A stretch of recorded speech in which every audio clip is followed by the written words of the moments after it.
Ladies and gentlemen, program starts in 1 minute.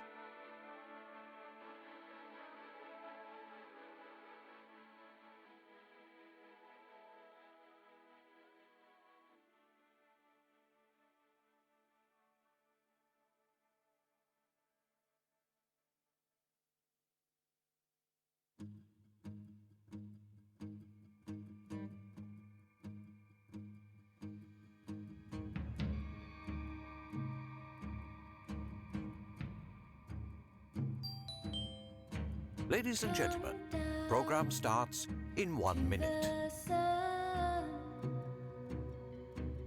You can turn it on, falling one by one. Soon they all be gone, and you can turn it on. You can turn it on. You can turn it on. You can turn it on.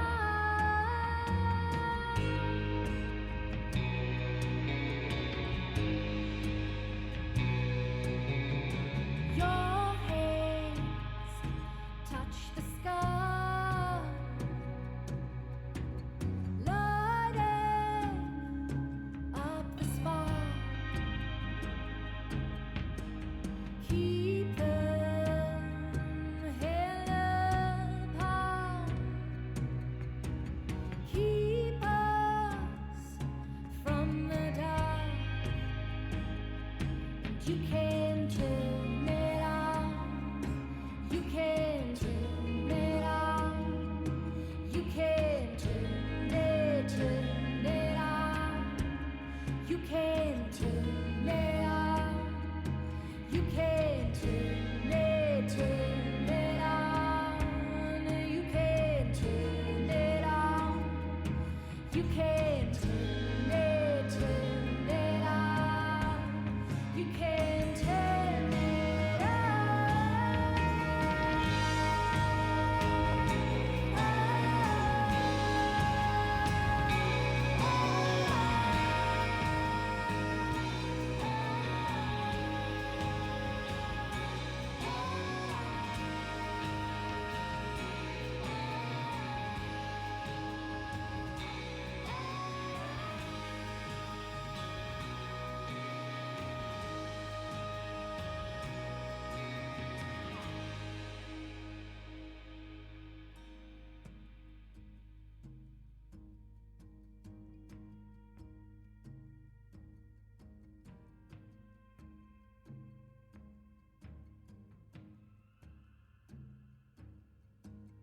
come down to the sun. You can turn it on, falling one by one. Soon they all be gone.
Pohjanmaalla, jolloin kelpo korottiimet vison kyntä varpaissa, kuni viisi vikatetta on ponko Turjanmaalla, jolloin kelpo korottiimet vison kyntä varpaissa, kuni viisi vikatetta.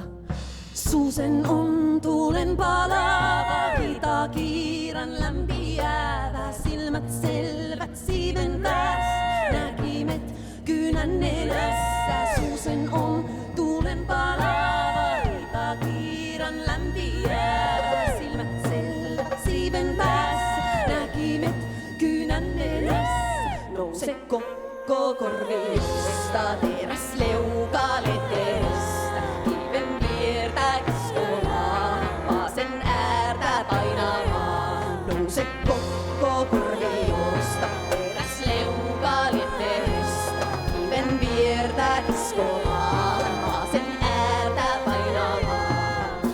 Ei koski kova olisi, eikä kuohuinen kivi, täpiäppä kivi varasi, jonka ottaa surasi, kiven kylki sammaliksi rauhaksi veneen rinta. Villa vettä siivehellä,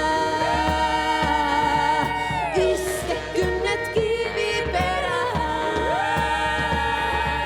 Kannattele kuun yllä, liida halki ryppyävän selän. Villa vettä siivehellä, iske kynnet kiviperään. Kannattele kuun yllä, liida halki ryppyävän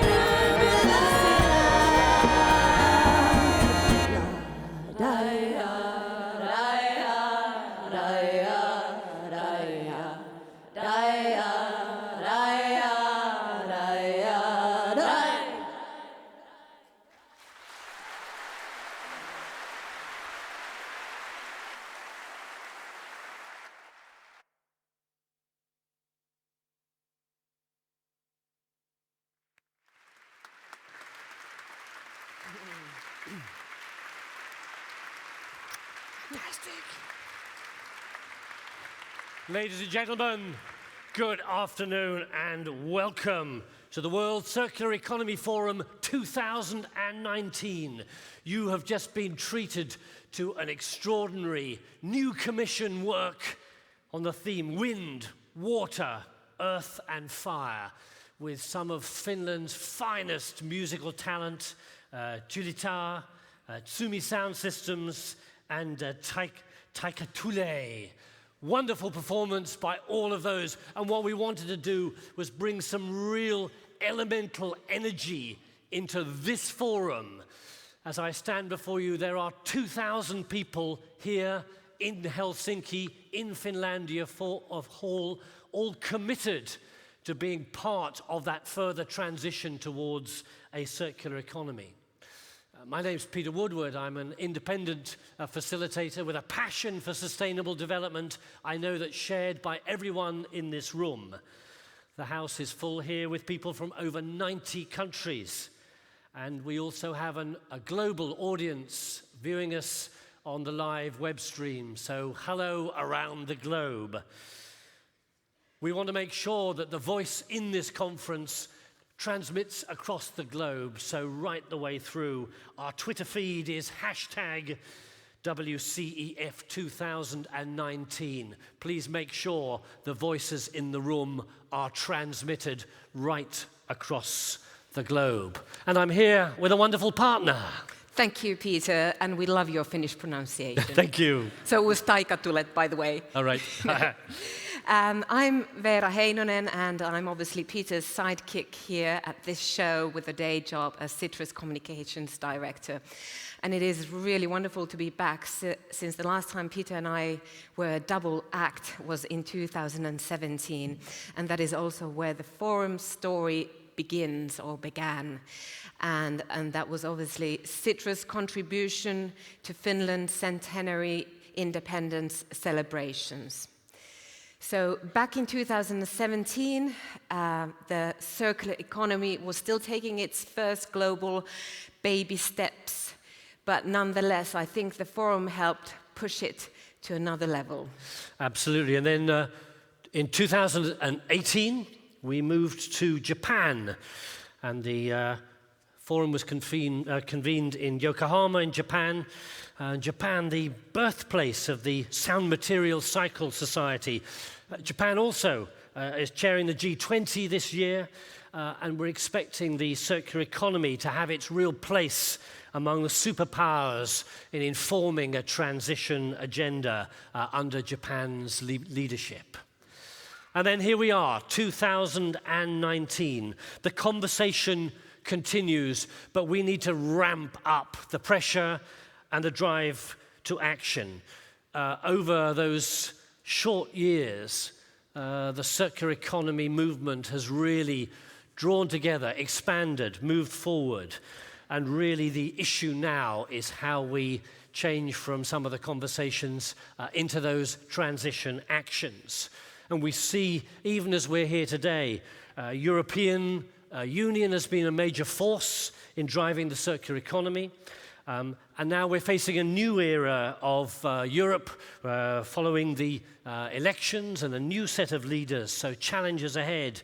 And in a few weeks' time, Finland begins its presidency of the Council for the European Union, and seeing a key role that the EU plays in scaling up circularity both in Europe and globally. An exciting and auspicious on this day to be in Finland, just on the day, almost the hour, when a new government has been formed and announced its commitment towards bearing down on climate change and a zero-carbon society. Good indicators.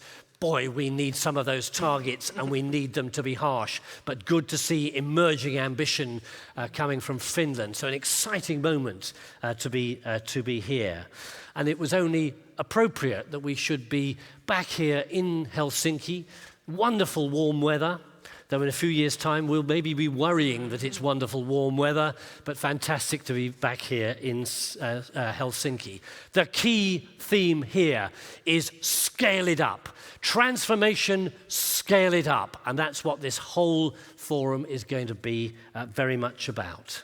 That's right. And so to tell more about this, let me invite the president of Sitra, Mikko Kosonen, on stage, our first speaker. Welcome, Mikko.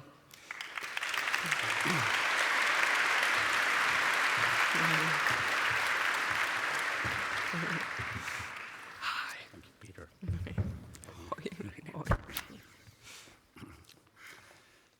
Thank you, Vera and Peter. President Minihanov of Tatarstan, Minister Tiilikainen, Commissioner Vella, Your Excellencies, ladies and gentlemen. On behalf of the Finnish Innovation Fund Sitra, I'm honored and delighted to wish you all welcome to the World Circular Economy Forum 2019. Let me start by thanking our key partners, the Government of Finland, the European Investment Bank, the Nordic Innovation, for your indispensable contribution and support. I would also like to express my gratitude to our forum partners, Climate Kick, Ellen MacArthur Foundation, the European Commission, the European Environment Agency, Helsinki Metropolitan Smart and Clean Foundation, UN Environment, and the World Bank for your important support.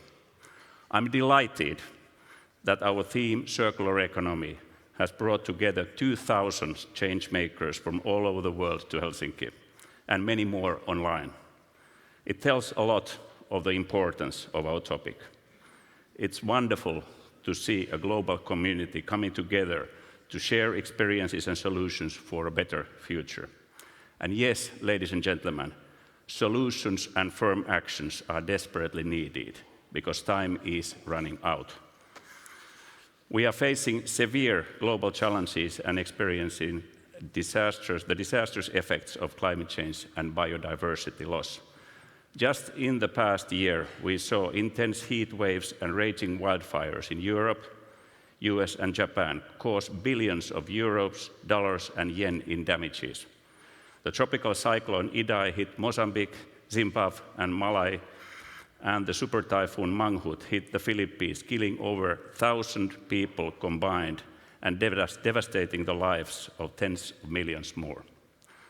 We are also witnessing extreme loss of life in natural environments.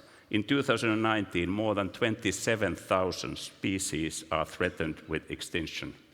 27,000 species. At this rate, in a human lifespan, we may together lose the underwater wonders such as coral reefs, destroying entire ecosystems and the livelihoods of local communities. These drastic consequences are set to only worsen if our global challenges are addressed inadequately. But we shouldn't fall into despair. Even though not yet quite enough, progress is being made. We are seeing nations, businesses, and individuals around the world taking action and demanding change to a paradigm of overconsumption of natural resources. Finland has been implementing its national circular economy roadmap for the past 3 years. The global furniture business IKEA has committed to using only renewables and recycled materials by 2030. And individuals like Janek Potocnik, Ellen MacArthur, Paul Polman, as well as prominent political figures and business leaders have given a human voice for the circular economy.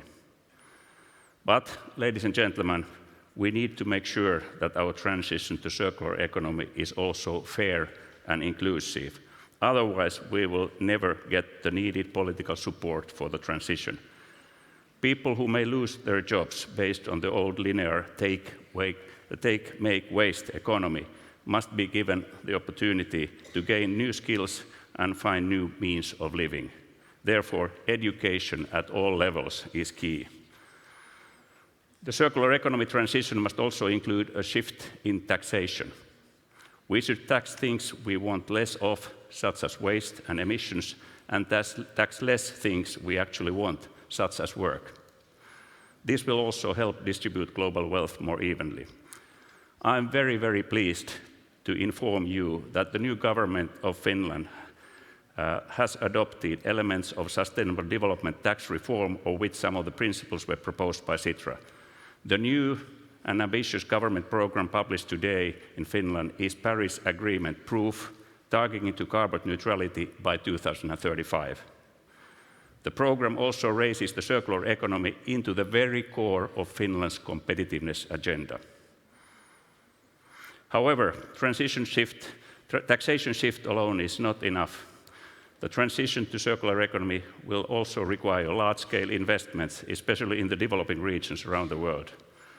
High-income countries should take bigger responsibility of low-income countries so that they are able to be part of the circular economy transition and lift people out of poverty with sustainable economic development. Public investments by themselves will not be enough for this massive task, and therefore we need to channel more private investments for the move to a circular economy and to reach the sustainable development goals globally. This is estimated to require some 4 trillion euros of investment in total by 2030. The governance models and structures of our societies have to also be enhanced to support the transition to circular economy.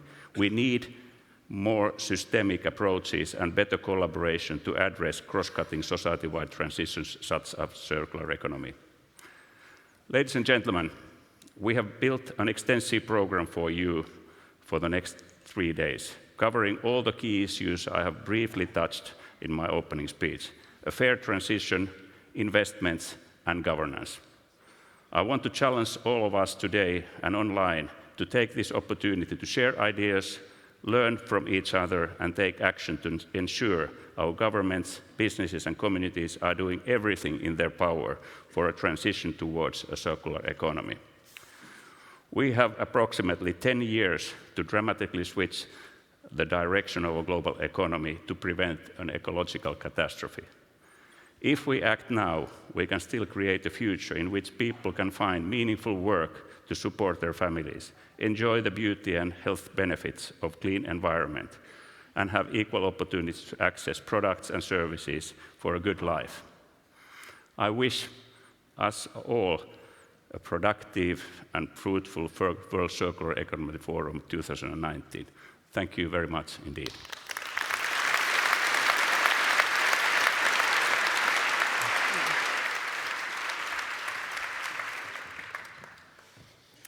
So thank you very much indeed, Mikko. I believe we just heard really the main three key points, what this forum is about today. And in my notes, that was fair and just transition, impactful investments, and progressive governance. So there we are. Whew. Three heavy phrases, but crucial in terms of that transition process. We have got so many speakers to offer examples, insights, possibilities at this forum. But the most exciting ingredient, that elemental force that we have, is the human energy of 2,300 people at this forum. We have to unleash that element. So often we come and we speak to the same people and we consume and we go away. Could this be, as the other forums have been, that space where we connect?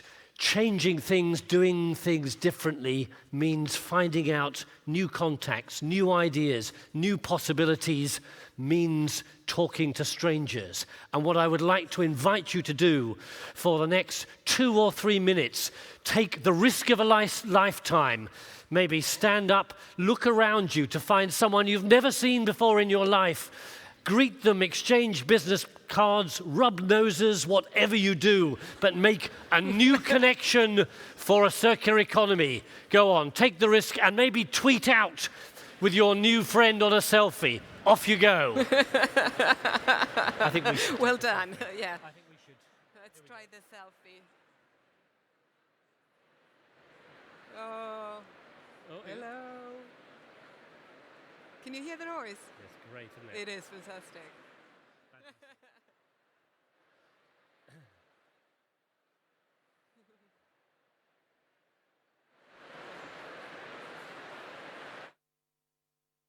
I'll give you the nod in a few minutes. I think Julia said she's going to give me a note when everything's okay. Okay.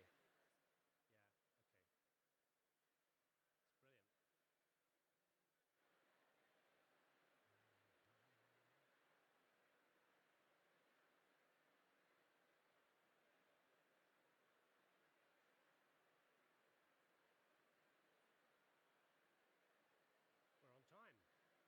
Yes, fantastic.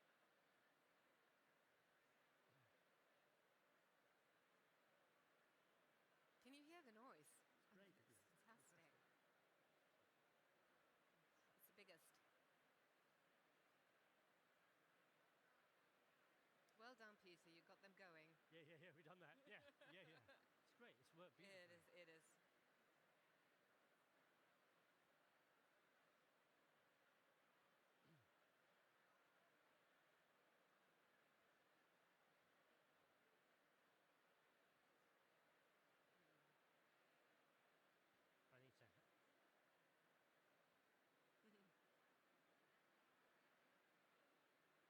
Shall we move back towards the center a bit? Yeah, we'll give it one more because once they come on, that's Yeah. it. So.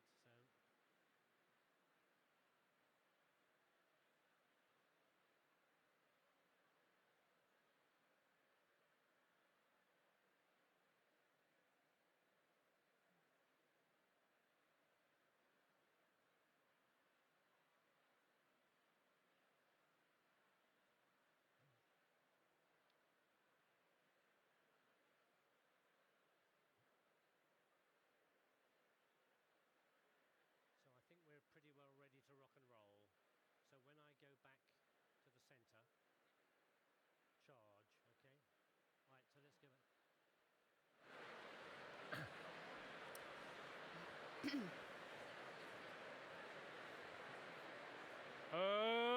Okay.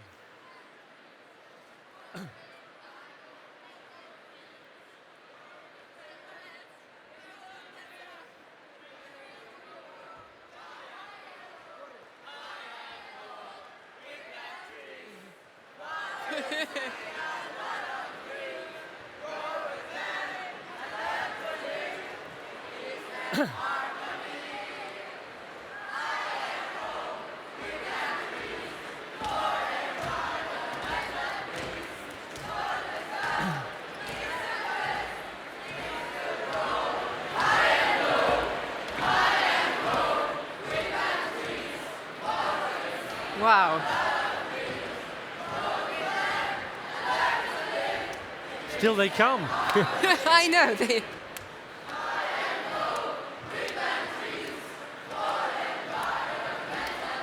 So,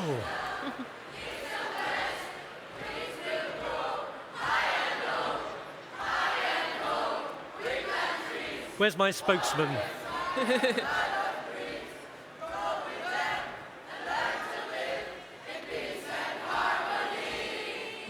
Wow.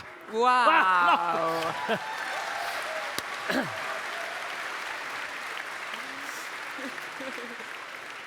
I never realized I had the power to stop an Extinction Rebellion, but we shouldn't do that. Who are you? Where are you from? Come and talk to me. Fantastic. Hello. What's going on here? Hello, we are the representatives from 70 plus countries, and we are the ambassadors of each of the countries, and we can see the flags here. And I would like to say that we believe that climate change is a real threat, and everybody knows the solutions, but we are not actually doing it.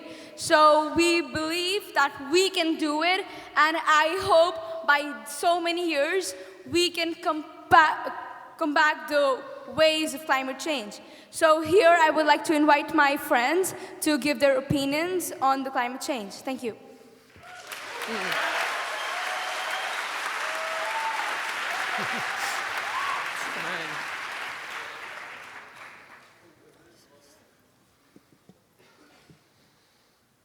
Hola, soy Oscar de Mexico. Hi, I'm Oscar from Mexico. And the main problem with transportation in North America and in South America, it's the lack of the use of public transportation, because it is very inefficient. This makes people to use their own cars and raise CO2 levels to extremely dangerous levels on the main cities of Latin America. Hola, soy Desiree de Ecuador. Hi, I'm Desiree from Ecuador. And the solution is the uses of public transport. People use their own cars when it's not necessary, and they can use the public transport. So the solution is to use them and also use the bikes and transport that works with natural energy like the sun, air, or water. So let's make the change all together.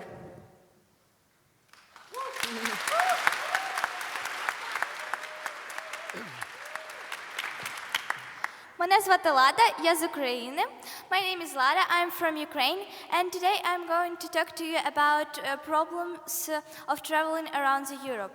Nowadays, people can travel around Europe quite easy, but you should know that when you travel, you ruin our beautiful planet.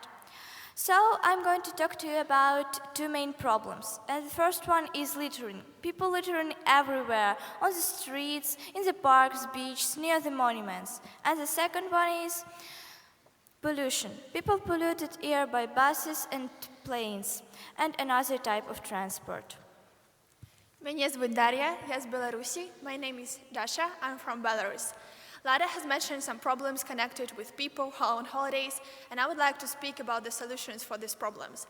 I want people to use more ecologically friendly transport, for example, trains. I get that most of the countries today have a developed railway system, so it is pretty easy to get from one point to another with the help of train, of course, if we speak about one continent. Some people use planes for short trips and don't understand that it is bad for our nature. And I want travel companies to promote bicycle tours because they are good both for the health and for the environment. I want people to have a sense of responsibility for our nature. And I want you to be the people who are saving our planet.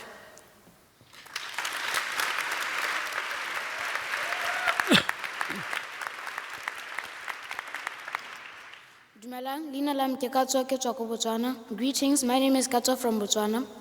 The problems we face in Africans are cooperative and determined people if the goal is set. The set goal for us is to solve the problem of soil erosion, air pollution, water pollution, landscapes, drought, and floods. These problems do not only affect the environment, they also affect the people living in the environment, as we can be affected by the diseases such as asthma and skin cancer.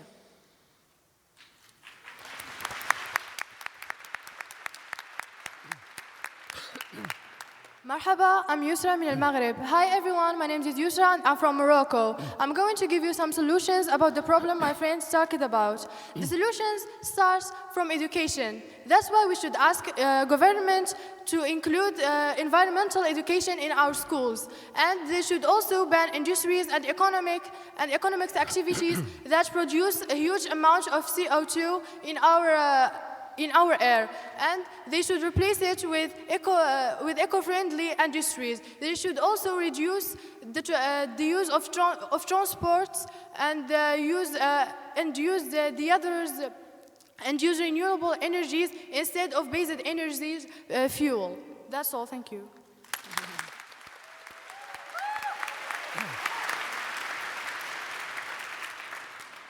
Good afternoon. My name is Emily.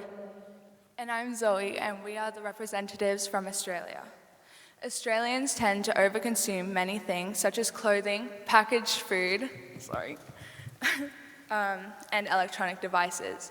This can be seen in the 6 tons of textiles thrown out every 10 minutes in Australia, the 118,000 plastic bottles thrown every year, the 700,000 tons of e-waste thrown every year as well.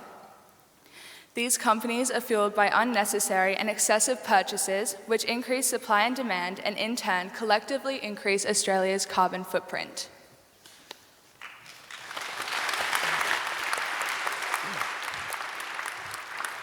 The central reasons for this problem is a general lack of knowledge about the carbon footprint of these industries, as well as a collectively absent mindset when making these purchases.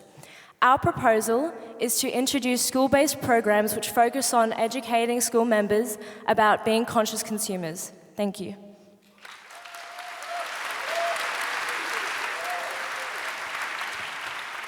Mabuhay! Ako po si Maika Nadine Chua ng Pilipinas. Hi, I am Maika Nadine Chua from the Philippines. Assalamualaikum. Nama saya Muhammad Syahrul Najmi bin Muhammad Sohaimi dari Malaysia. Hello, my name is Syahrul Najmi from Malaysia. I'm here to talk about how our eating habits can affect our environments. Malaysia and Philippines are two of many countries that cut down a lot of trees for animal agriculture. This is a huge problem because a big amount of greenhouse gas emissions is caused by animal agriculture. The Philippines is one of the many Asian countries that include a lot of meat and animal products in their diet. That is why I encourage all of you and all the schools around the world to go meatless, even just for once a week, so that we can save the only planet that we have. We don't need to be billionaires, superheroes, or political leaders. We just need to be ordinary persons who do ordinary things for extraordinary goals. So, let us all be Earth warriors.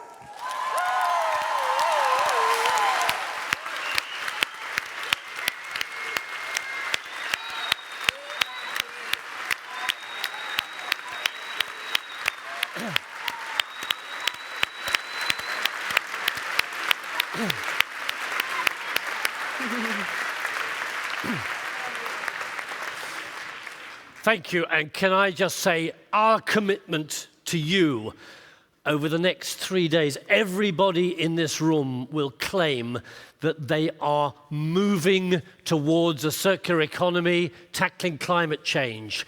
Our challenge to them is that they need to double, quadruple their efforts. If you think you're doing enough, you can do more. Not for us, Well, maybe for us, but also for all of you. So thank you for coming, shaking us up. Keep shaking up. It's not just a Friday movement. It's a 24/7, 365 movement. Thank you. Be bold and keep doing it. Thank you very much indeed. Thank you. Thank you.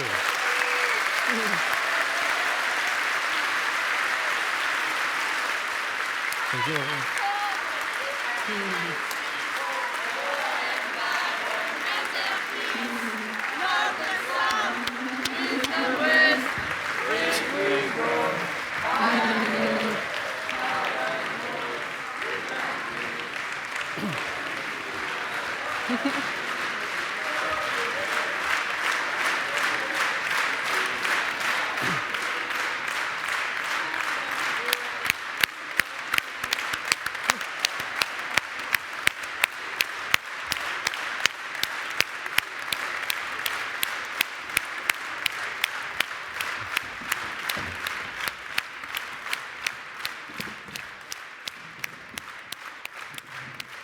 Well, what can I say, Vera? That shook me up. Excellent. And hopefully it's shaken us all in some way or form. Did you notice what natural performers and speakers they are? Well, the generations do get better. And maybe we just do need to have the confidence to say it as we see it. Absolutely. And maybe you don't have to be under 20. Maybe if you're like me, over 60, be young again. Be a campaigner for change. Transition is the time.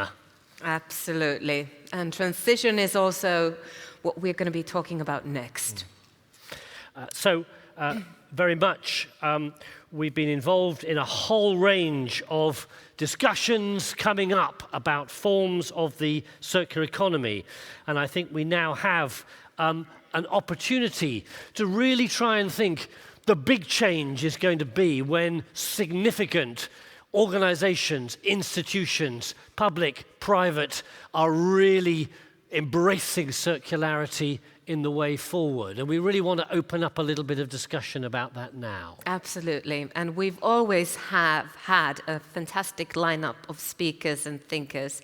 And I'm delighted to announce that as our next speakers will have Elliot Harris, Assistant Secretary General for Economic Development and Chief Economist at the United Nations.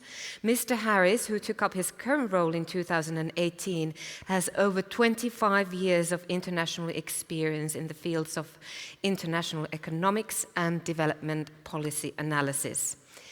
And I'm delighted to say that we'll be also joined by Stientje van Veldhoven, the Minister of the Environment of the Netherlands.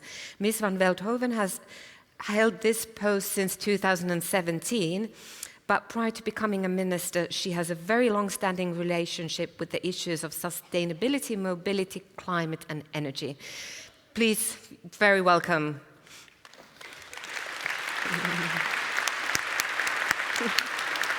Hi, thanks. Come and join us on the comfortable chairs here, though maybe at this forum there is no comfortable chair. What we really want to do is just open up a little bit of a conversation. 2019, this is where we are, June 2019. We've just had quite a demonstration on stage. And I just wonder, as we immersed in circular economy, kind of feel, it seems to be going fine, all the rest of it.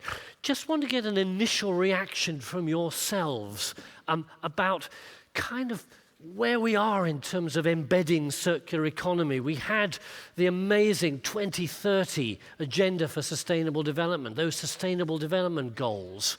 That's 4 years ago.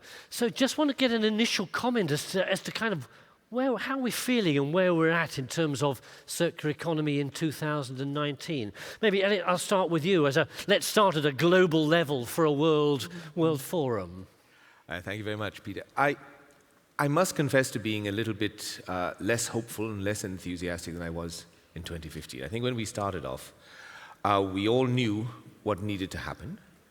And we had a pretty clear idea of what we needed to do.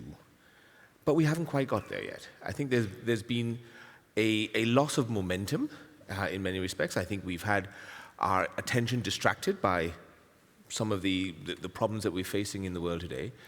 But there's still a chance for us to bring it all around if we just refocus on what we want to achieve. I think we know what we need to do. We also know how to do it, and we need to put in place those little elements that will allow us to move faster, to scale it up, as we said. And I think we can do it. And what we saw just now is that there is a real need for us to move more quickly, and there's a real wish for us to move more quickly to get these things done. We can do it, we know how to do it, we just have to get started. An interesting, obviously the climate crisis, that lexicon and action is kind of in currency. Just interested, again, looking from a global perspective, as to whether the notion of circular economy, do you feel that's gaining understanding and traction, or is it still really in its infancy in terms of people's understanding of that transition? If we compare it to the climate agenda, I think we're still a little further behind as far as the circular economy is going. But let's not forget, we spent 20 years talking about the climate. We've done a lot of studies about climate, and we understand and we're feeling the impact of climate change. We can do the same for the circular economy, and hopefully we don't have to go through that 20-year period of getting to understand what's really important. But I do think that there is an understanding linked to the climate change agenda that we can't continue the way we have done things in the past, and that there is a real imperative for us to change the way in which we manage our lives, the way we consume the goods, the way we deal with waste, and the way we demand goods and services that have to be different to the way they were before. And once we understand that and we act upon it, I think we'll see that the whole business community will itself change to meet that demand. So it's a question for me of awareness more than anything else. Right, interesting. And Zdenka, very interesting. We're seeing some real leadership coming from a European level in terms of the circular economy and circular economy package, and part of that is being driven by some member states who really kind of get it and moving forward. Just interested in your barometer of state of the world in terms of circular economy in 2019. Yeah, well, I'm impatient and I'm also optimistic. I'm impatient because I see that there are so many opportunities out there, and also there is such a need. If you think that the world is growing to 10 billion people, and fortunately those people are getting more wealthy, then that means that the increase in consumption of resources is going to be enormous. Because there's not a government in the world that's going to detract parents from buying toys for their kids once they have the means. No government is going to be able to do that. No government is going to tell people not to use transportation, not to use energy, not to buy new clothes when they have the means. And so the only solution that we have to stay within the remits of what we agreed in Paris is to make sure that they have a sustainable choice. So I'm very impatient because I think it's really underestimated how important it is to start looking beyond the energy question to the resources question. But I'm also very optimistic. Because with every company that I talk to about the circular economy, they get it. Because they see that waste is basically an inefficiency in the economy. And if you can cut the inefficiency, you can cut a cost. And so there's a business model in cutting costs, and so there's a business model in the circular economy. And so that's why I'm optimistic. We need to bring together a lot of persons, a lot of partners, a lot of people that had nothing to do with each other beforehand. But if we can get that done, if we can get them around the table, then so much is possible. And then we don't need 20 years. We can go much faster than with climate change. Right. Together we're smarter. That was on one of the signs. I think that was really excellent. Yeah. Together we can get a lot done. Right. Right. So Mikko Kosonen brought up in his opening speech the question of governance. And that's something that we have identified that we're still lacking when it comes to the circular economy. What do you think, Elliot? I mean, what would be the first step to really integrate it into the global governance system? I think one of the real challenges that we face right now is that for most countries, their economies are really a little too small to be entirely self-sufficient in circularity. In order to have full circularity, there's a need to cooperate across borders. For that to happen, there has to be a certain amount of global consensus and an understanding that we want to do a circular economy with each other, not individually, not separate from each other. That can be facilitated by some sort of standards, some sort of an agreement on what do we consider to be a good circularity, what we consider to be a useful material, and how we want to transport them, how we want to use them, what sorts of standards we want to set for safety, and so on and so forth. So I think there needs to be a global discussion around this, if only to facilitate the acceptability of the circular economy, not just in individual countries, but on a global scale. That's the first thing. But the second thing that's really important is that in order for this circular economy to really take shape, the ways in which governments regulate economic activity, those ways have to change. And it's much easier for a government to make the necessary changes if other governments are doing the same thing. If one government is working on its own, that is much more difficult to sell politically and socially than if it's something that they see others doing, that they see their neighbors doing. And if there's a certain amount of understanding on what the key changes need to be, then it's much easier for governments to make those changes, to make those political decisions, which sometimes do cause disruptions, do cause sort of difficult transitions. So I think that the governance question is both at the national level, but it's also at the global level, because the more we cooperate around these issues, the more quickly we can move ahead. And I'm sure that you will have made that same experience in the Netherlands. I think it brings in the EU as well. I mean, it can be a front runner on this issue, as it has been, and hopefully the next Commission as well. I hope so too. So please let me call upon the next Commission to be as ambitious as the previous Commission was, and as one of the commissioners here, the ex-commissioners here in the room was, when he really put this on the stage in Europe. When we're talking about governance, I think on the one hand, of course, we need, let's say, the global governance, and it's crucial to get the discussion going. But we don't have to wait for that. You can just really start. Each of us can make a difference in the place where we are right now. In your own procurement. Of course, as a government, we have an enormous procurement budget. I think the Netherlands, being a very tiny country, has a budget of about 70 billion in procurement every year, annually. Can you imagine, of course, that's combined national government, local, regional governments. But to give you a concrete example, concrete. How many roads do we build as governments? How many roads and bridges do we commission as governments? If you commission this in a circular way, you can save so much CO2 already right there in your own country in the projects which are on your desk today, tomorrow, next month. And so we can also stimulate the development in the industry by giving a very clear signal as a government yourself. And if we can do this with a couple of governments, indeed, I'm trying to work together with many of my colleagues in Europe who are very active in this field as well, Finland, of course, France, Belgium, a number of other countries. Together, we can also send a very clear signal to the market. We can send a very clear signal to large companies that this is the way that we need to be going, and that we will be creating a European market where they can also sell their products. And then you can get things going. And if I may, I think that's a very critical point, is that if it's clear and understandable and predictable what the framework of policy is, that makes it much easier for business to adapt to it. It makes it much easier for you to make the kinds of investments that have to happen in order for the circular economy to be actually realized. And I think that is a critical element. There's this predictability of policy, the clear roadmap that leads towards a circular economy. If that is set out, and if governments collaborate around that kind of roadmap, I think we can really accelerate things and scale them up. Monitoring. You also need to start monitoring so that we can prove and measure what we've been doing and how much progress that we've made. I think we should also talk about world trade. I mean, as it is a frozen system right now. Do you see any hope that we could create a new on top of this one? I mean, really, the old one seems to be dismantling now by itself, or due to some government initiatives. Well, I think saner heads will prevail as time goes on, when we realize that it's in our own collective interest to get the world trade system working again. It's run into a bit of a roadblock right now, and there are disputes, but we realize that this is not in anybody's interest. None of the participants in the trade disputes here are going to benefit if the trading system breaks apart.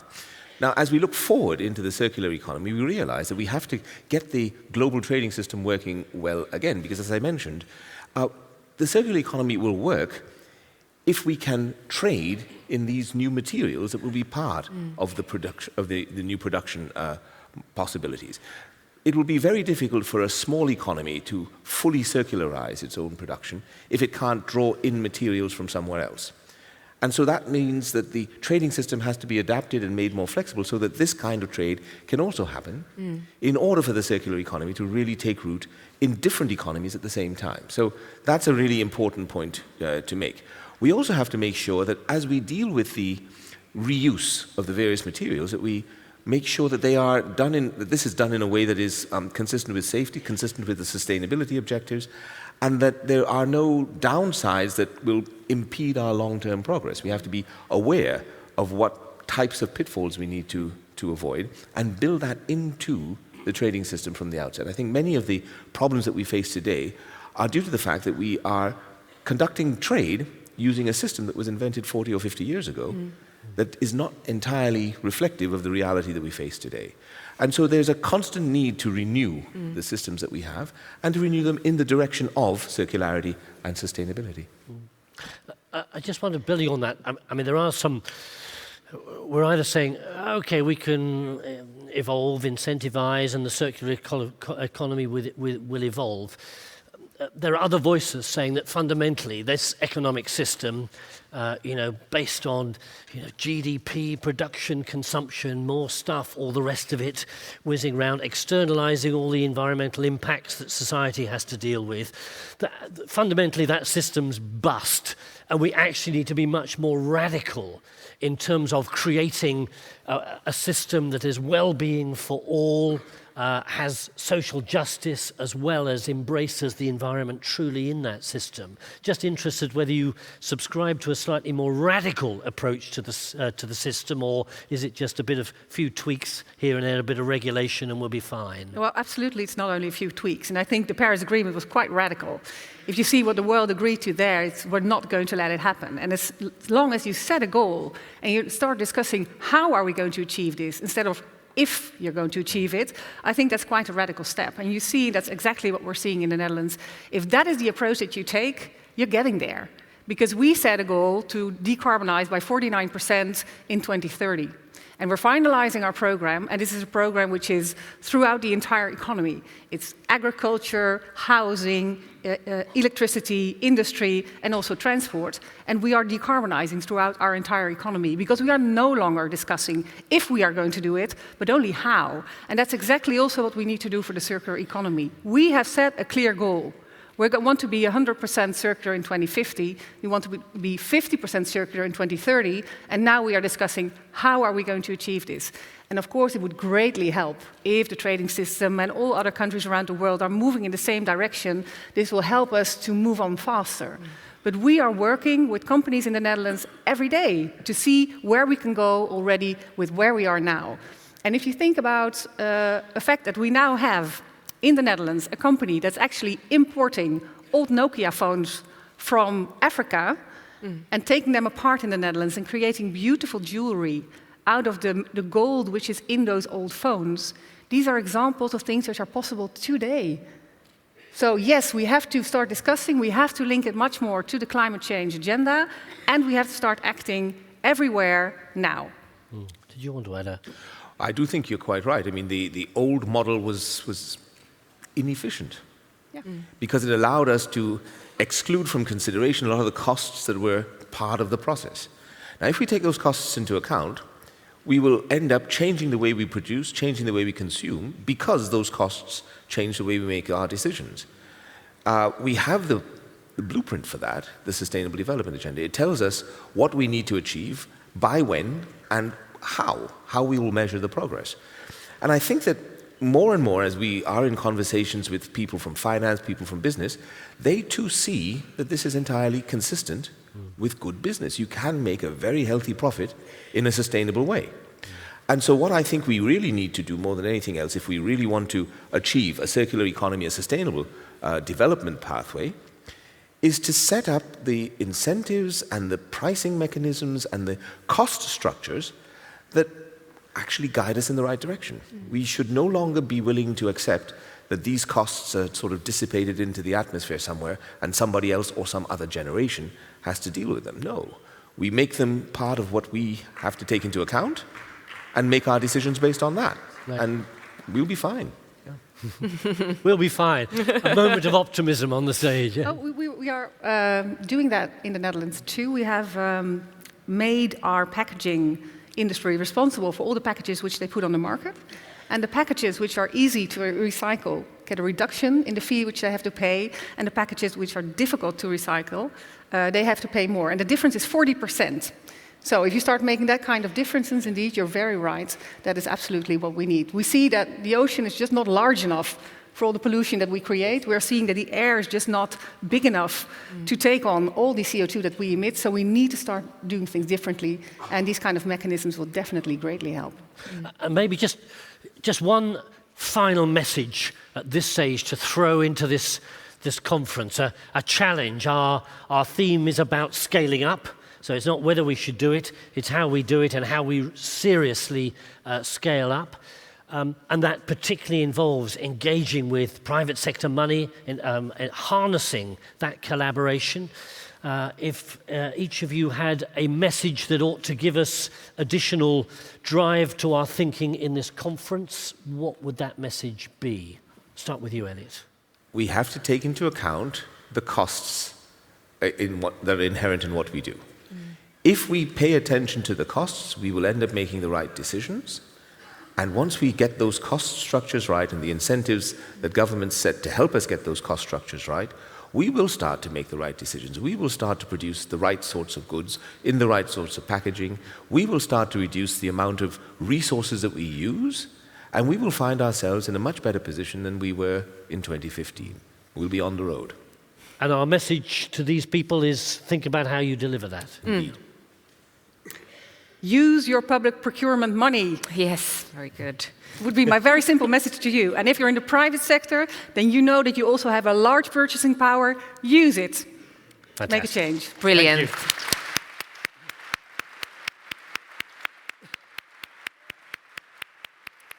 So thank you very much indeed to our guests, Elliot Harris and Stientje van Veldhoven. I got my tongue tied after practicing it, but thank you very much again. Thank you. Wonderful. Thank you.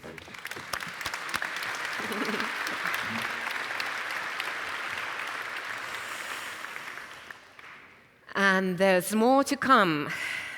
Contributions and insights.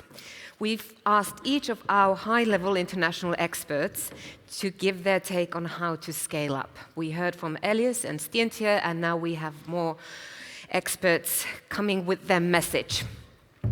So we've heard the need for urgent progress and that the transition needs to be just and fair. And to make this happen, investments are needed. Absolutely. And we've got some very important organizations that are change makers. I'd love each of these to have an hour in conversation with me on the platform, but that's not to be. What we're really in this session wanting is to offer that kind of that thunderclap of key messages, key thoughts that we hope will drive our thinking and discussion moving forward. Money, money, money is one of the things that is going to enable and support transition. And to offer us some thoughts from the World Bank perspective, I'm delighted to invite its World Bank's the Vice President for Sustainable Development. Please welcome to the platform, Laura Tuck.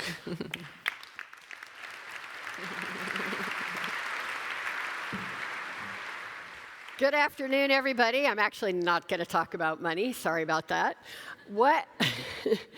I think getting the world to understand what a circular economy is and moving in that direction is obviously becoming more and more urgent. We've known that for a while. We started these forum a way time back. But the science that we heard in 2018 on climate and biodiversity and early in 2019 has really started screaming at us and making it imperative that we move forward on this agenda pretty urgently. The evidence that we got shows us, and you just heard this, that our current growth patterns are completely unsustainable. So I'll give you some statistics. Over the next decade, climate change and natural resource degradation could reduce GDP by 10%. That's huge, from loss of biodiversity and ecosystem services. Lost productivity in a hotter world could cost $2 trillion globally. Big numbers. According to the World Wildlife Fund, our ecological footprint is completely untenable. We are consuming the equivalent of 1.7 Earths. That's more than we have, if you don't get that, right?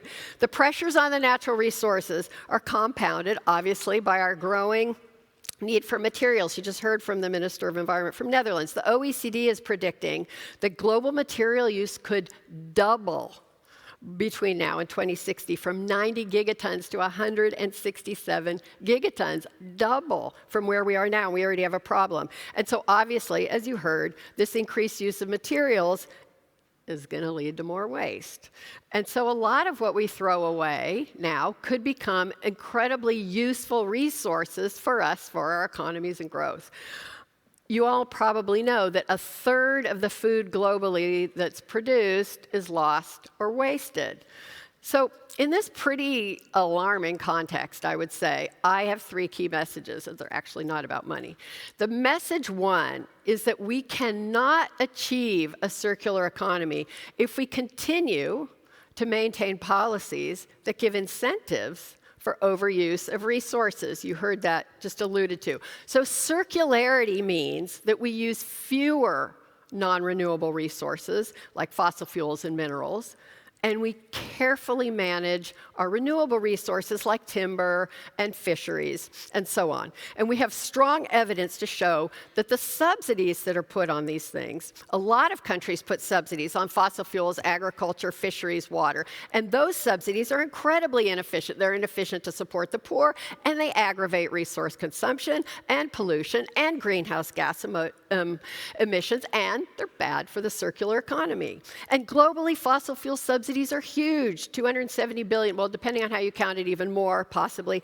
And among their other impacts, they artificially reduce the price of virgin plastic, which makes it harder for recycled plastic to compete. And a lot of countries subsidize waste generation, as you just heard, by not pricing the waste in line with the cost it generates. So there are 2 things we can do. 1, get rid of these harmful subsidies. We keep talking about it, we have to do it. And then implement better policies that work to manage natural resources, like fishing quotas, pollution charges, carbon pricing.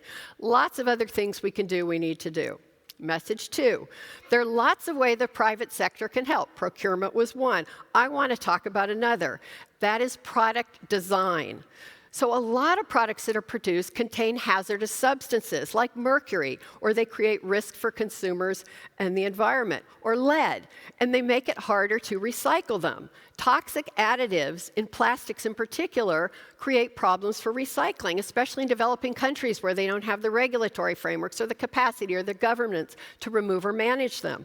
So we at the World Bank, we can help build this capacity, but the private sector can help by not putting these additives in the first place. And there are lots of good examples: lead from paint, high sulfur content from fuels. We need to focus on additives in plastics. And governments can play, as you just heard, by giving incentives for this.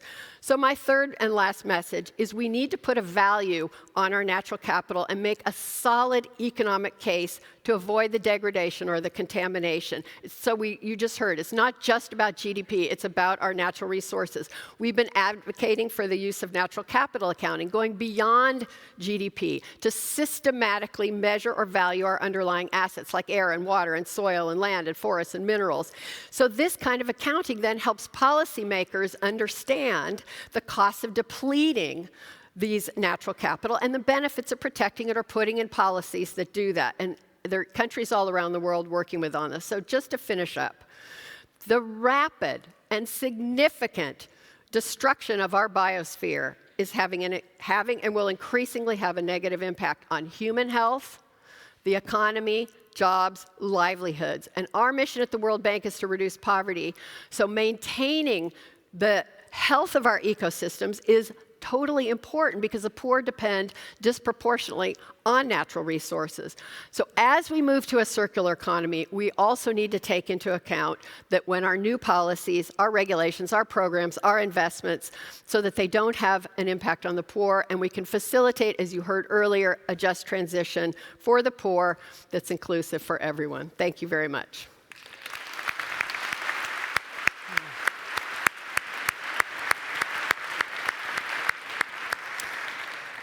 Thank you very much indeed, Laura Tuck. And amongst the seminal figures, we heard the main three key messages. And next I would like to introduce Torbjörn Löf, CEO of Inter-IKEA Group, on stage.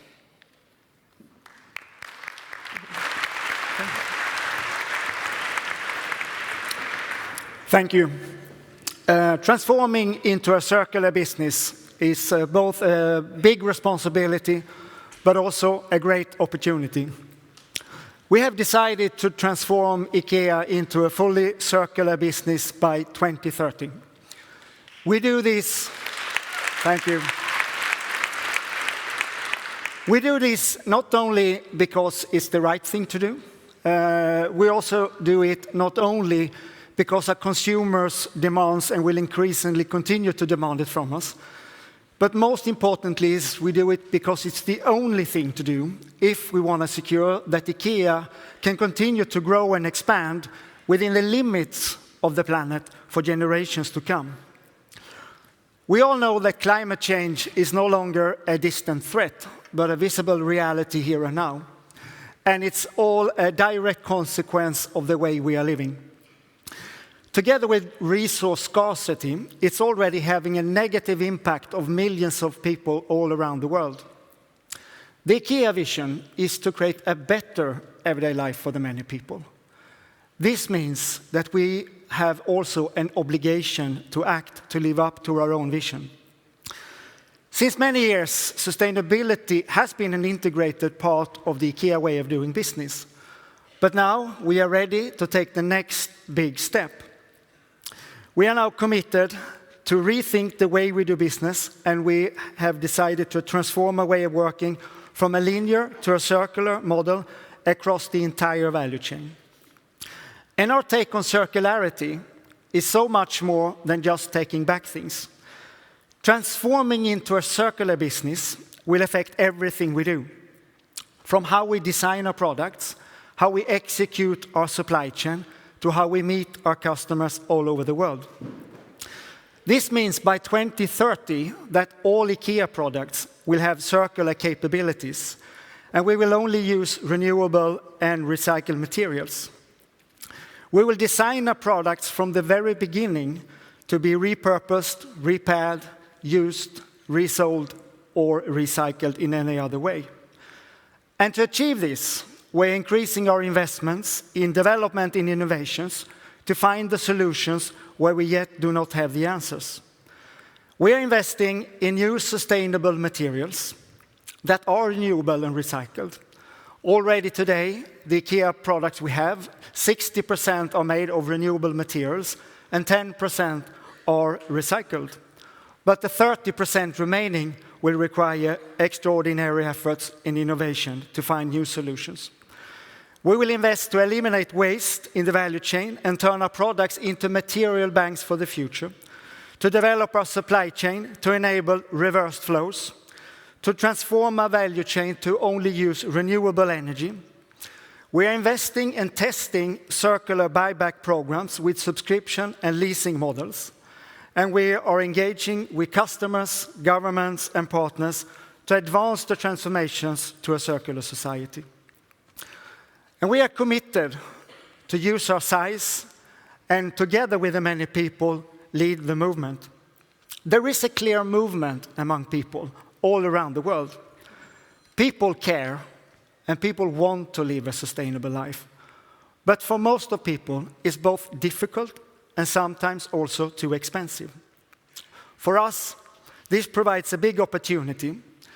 Through our size and setup, we can have a positive impact where we inspire and enable millions of people to live a more sustainable life.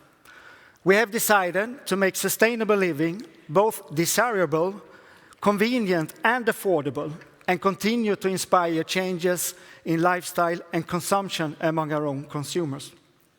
Let me just share one short example of what this means in reality. In 2010, we decided to remove all energy-consuming light sources in our range and to go all in with LED lighting. At that time, it wasn't a commercially viable decision, but we said, this must be the right thing to do.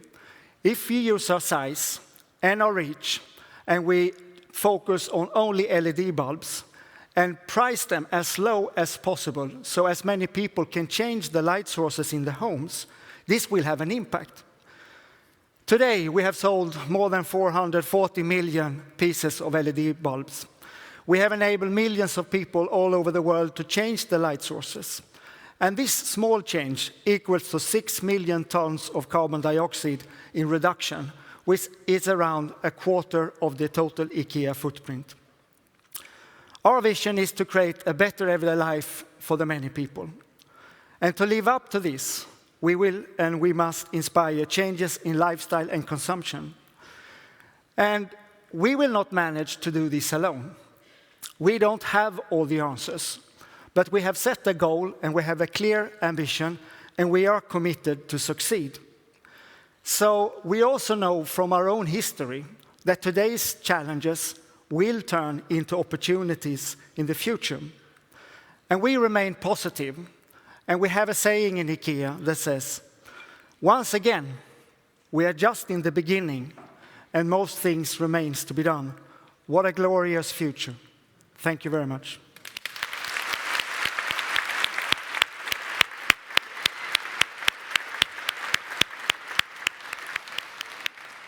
Thank you very much, and we will watch with great interest as that innovation and development happens. And goodness me, private sector innovation works best within a context, within frameworks that incentivize and encourage that transition and regulate bad practice. The European Commission has been very much a driving force, really, in giving birth to the concept of circular economy and then taking forward the circular economy package. We are just at the pre-dawn of a new commission, new leadership to take us forward. But delighted this morning, we're joined on the platform by the current European Commissioner for the Environment, Fisheries and Maritime Affairs. Please welcome to the platform, Mr. Kamenu Vella.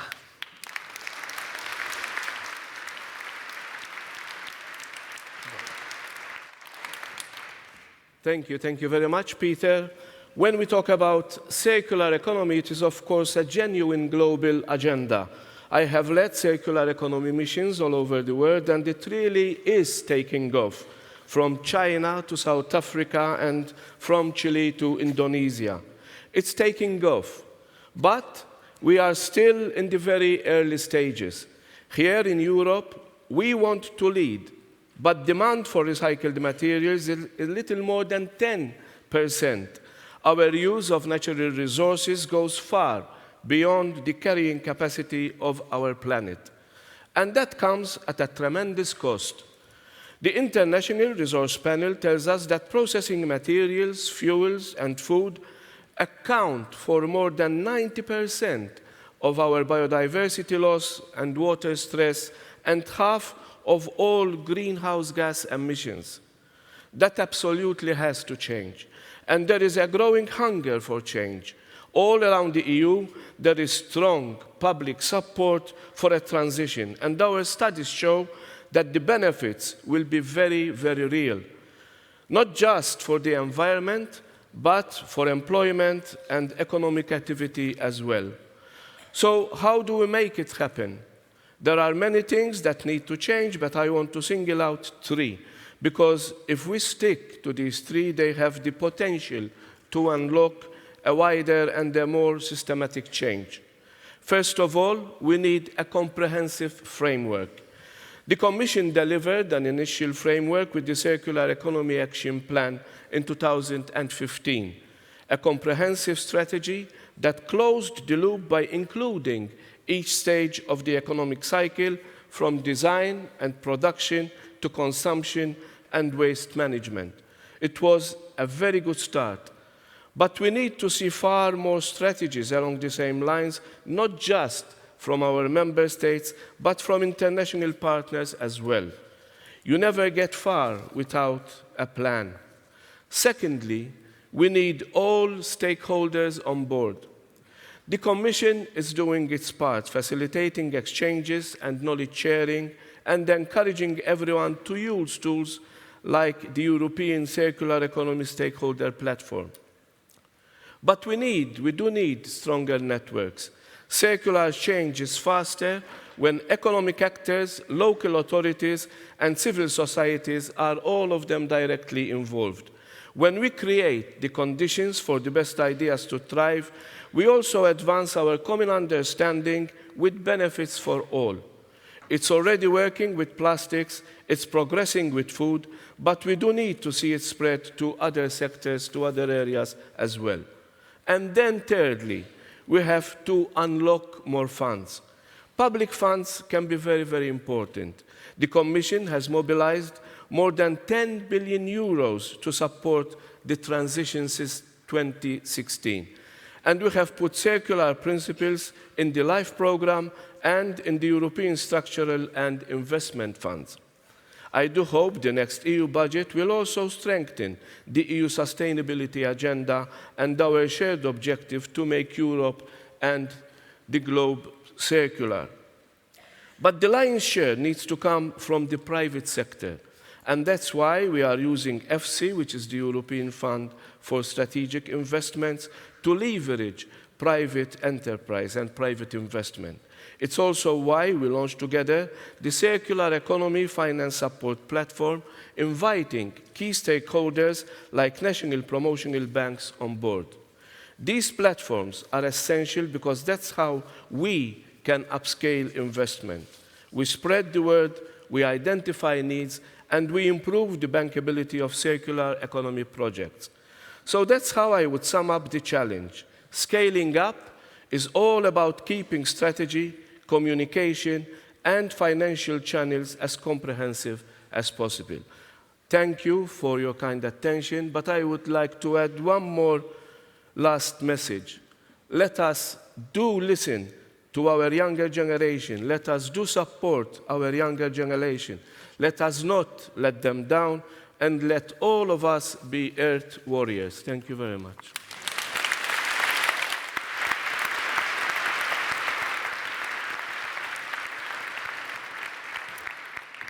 Thank you, Commissioner Vella. We did start talking about money and unleashing money and the fact that public funds are not enough for this massive task, that we really need the private funding going. And I'm looking at this audience and I'm very hopeful that the funds will start to flow very soon. But let me introduce our next speaker, and next is Tsukasa Akimoto, State Minister of the Environment, Japan. And need I remind you that the Ministry of the Environment of Japan was our host last year, so welcome. Thank you.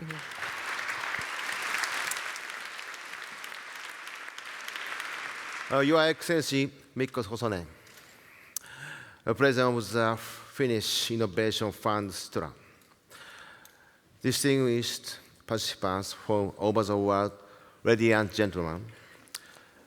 Good afternoon. I am Tsukasa Akimoto, State Minister of Environment of Japan.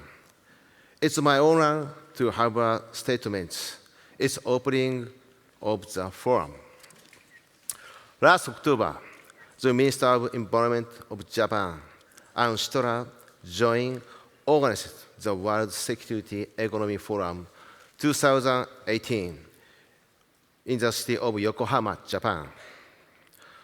More than 1,000 people from 16 countries participated in the event, where active discussion on forming a circular economy were held.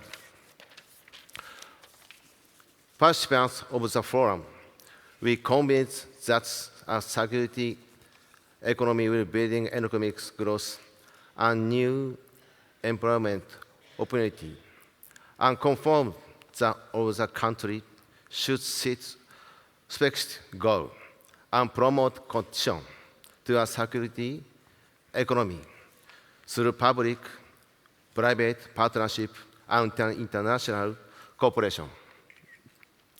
At this forum, I have an expectation that all the participants will enjoy constructive discussion about innovation, concrete action, and collaboration among stakeholders on a circular economy, based on the outcome of year's forum. Japan has been growing under the condition of scarce natural resources, such as oil and mineral, by using resources efficiently, promoting circular use of resources, and reduce waste of possible. Since 2000, we passed to promote tradition to a circular economy nationwide under the Basic Act, establishing a sound material recycle society and 3R principle. We have established a sophisticated waste management and recycle law system, developed cutting-edge waste to energy technology, educate things to hand think carefully, and to separate waste properly. In this way, the nation government, local governments, private companies, and citizens has cooperated together to promote high-quality waste management and recycle.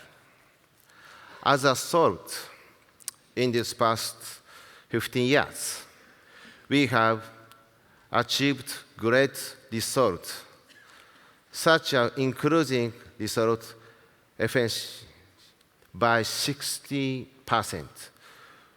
with representative economic growth with less resource input and recycling, reducing the final disposal amount of waste by 80%. A circular economy is a key for solution of marine plastic litter problem, which are major and common issue for the world. Minister of Environment of Japan would like to focus on this issue and promote 3 concrete actions towards condition to a circular economy as follows. First, strong countermeasures by the government of Japan. Last month, we formulated the resource circulation strategy of plastic and this action plan against marine plastic litter. Japan will promote proper waste management, clean up active, and innovation among 4 worlds without further marine pollution. Second, capacity building in developed countries. Last November, Prime Minister Abe advocated Act Initiative for Cooperation on Marine Plastic Litter. At the ASEAN Plus 3 Summit, Japan will support national action planning, waste management improvement, 3R capacity development, and establishment of knowledge center in ASEAN region. Third, establishment of international framework as a G20 presidency. In this G20 minister meeting of energy transition of global environment of sustainability growth on June 15th and 16th at Karuizawa. Resource efficiency and marine plastic litter will be the major agenda. Japan will demonstrate leadership to agree on the G20 framework to promote effective countermeasures against marine plastic litter in each country. Last but not least, Japan will continue to take the initiative in transition to circular economy and the countermeasures against marine plastic litter. I strongly expect that all participants gather here today. We're building partnership as a forum and realize the transition to a circular economy through international cooperation and public-private partnership. Thank you very much. Your kindness. Attention. Thank you.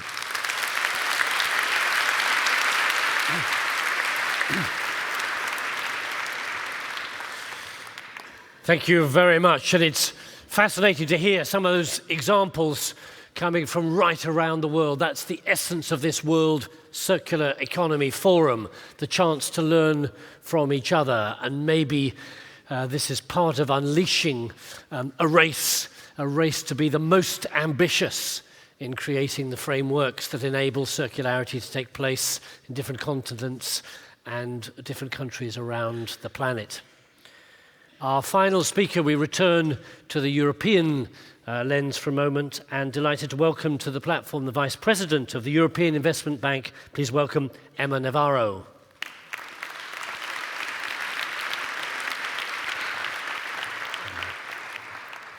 Thank you, Peter. Well, good morning. It's a great pleasure to be here today. Well, we all know why we are here. We have been reminded of the dangers, and we have been reminded of the commitment that we have with the future generations. We know where we need to go. The EIB takes this transition very seriously.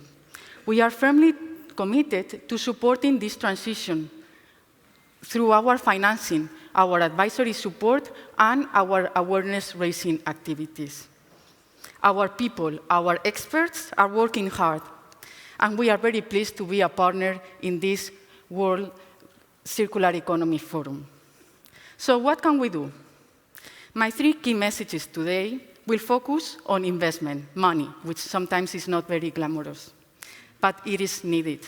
We need to scale it up. We need to scale up finance and investments towards circular projects. And investment needs are huge. Only in Europe, it is estimated that more than 320 billion euros will be needed to put the economy on the path of circularity. Private investors are key, but also public investors have a role to play. Because on many occasions, circular projects are more complex than normal investments, because they deal with innovative technologies, disruptive technologies, or unproven markets, or new businesses. So we need to develop the right instruments to address the specific needs of those projects. At the EIB, we have developed, with the support of the Commission, risk-sharing instruments that benefit from EU guarantees, so we can help those projects with higher investment risk profiles. And we are also providing advisory support to make those projects more investment ready. Second, we need to raise awareness and build and share information. The circular economy is still a young sector, a young economy. And we need to change our mindsets. We need to change behaviors to make business decisions circular. At the EIB, together with the Commission, we are publishing documents on the circular economy, including different guides on how to help cities to make the steps towards circularity, or how to finance circular projects. And we need to continue.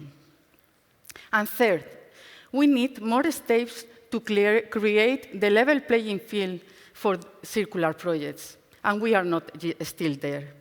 We need to develop the financial methodologies to see those projects with circular lens. We are still seeing the projects with linear lens, with the same type of risk assessments than linear projects. And we need to take into account circular considerations to see the value of the added value of circularity. So, in conclusion, we need to make this transition. Circular economy is not a nice option. It's something that we know it's needed, and it's something where we all can contribute. And there are also, and this has also been reminded, huge opportunities. Opportunities in terms of innovation, in terms of competitiveness, job creation, economic growth, but also in terms of all our overall well-being and the protection of our living planet, our home. So I wish you all a fruitful discussion, and I am convinced that today we will progress with this event towards a more circular future. Thank you very much.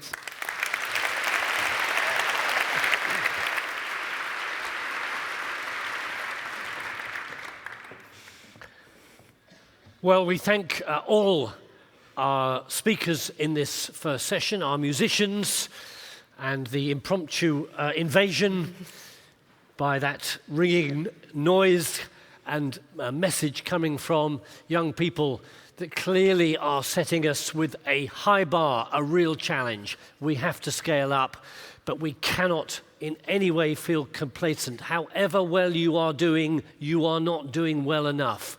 So it's leaning forward, pushing every possibility of transition. The next 3 days are going to offer us an extraordinary opportunity to listen, to learn, to share. Please do fully use that opportunity. But I think the message is clear coming from all our speakers about that journey to be taken. And the climate crisis, our crisis of biodiversity, of natural capital alone should be enough incentive to get us moving forward at a pace never before seen in this agenda. We have some practicalities, I think. We do, and speaking of sharing, please do spread the message around. And if you tweet, remember the popular hashtag WCEF2019. And please do download the mobile app, because that's the only program we have, and it's a fantastic way of meeting up with people. And also, I would like to remind you that all the sessions will be streamed, webcast, photographed. And also the parallel and side sessions do fill up early, so go early to get your place.